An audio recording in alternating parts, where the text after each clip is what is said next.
Hinatulan ng habang-buhay na pagkakabilanggo sina Cedric Ley Dines Cornejo at ilan pang kasangkot sa kasong serious illegal detention for ransom na isinampa sa kanila ng It's Showtime host na si Bong Navarro.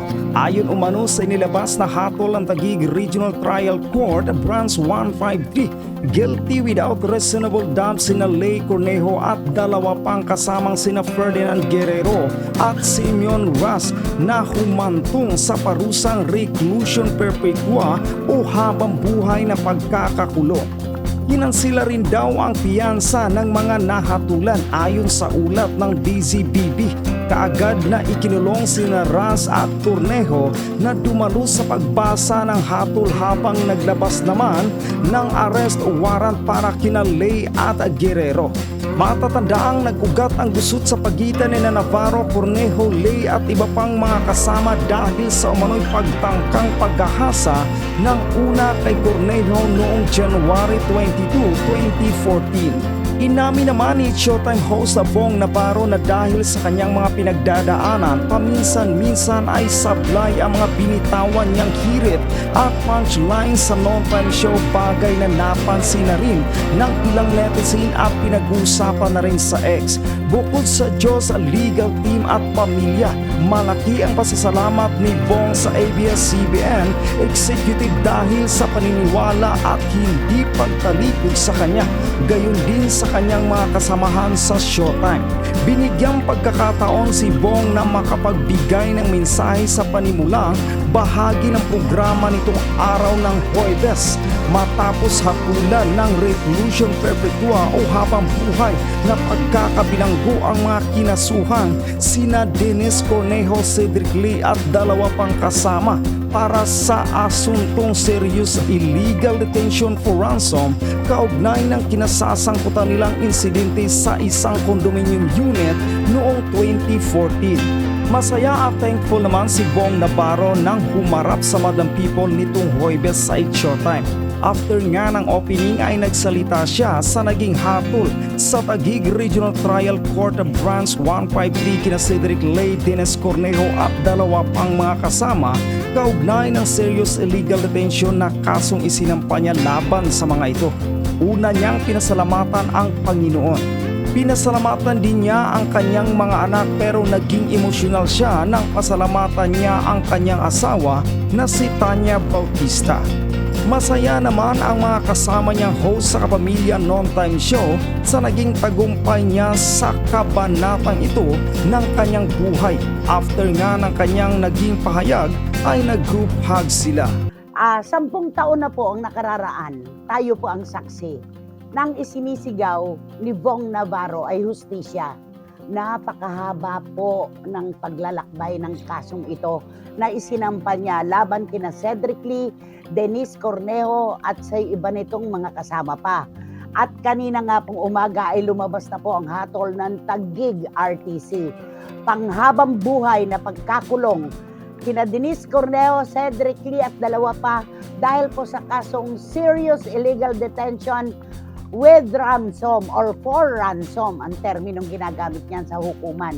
Alam mo Romel, kasama natin sa industriya si Bong Navarro at mula pa noon tayo ay nakikisimpatya sa naganap sa kanya noong 2014. Pero hindi tayo ang husgado para ika nga ay magbigay ng desisyon tungkol sa kasong ito. Pero eto na nga po at kanina ay tigib na tigib sigurado ang puso ni Bong Navarro sa kaligayahan. Kaya gano'n na lang ang kanyang pasasalamat dahil nakakuha po siya ng hustisya. Tama-tama po, totoo ang kasabihan, kung anong itinanim mo, yun din ang iyong aanihin. Romel?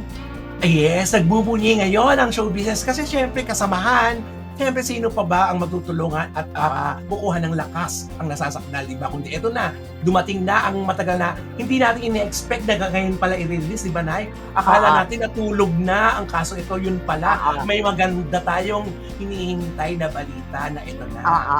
At alam naman po natin ang pinagdaanan ni Bong Navarro dito noon.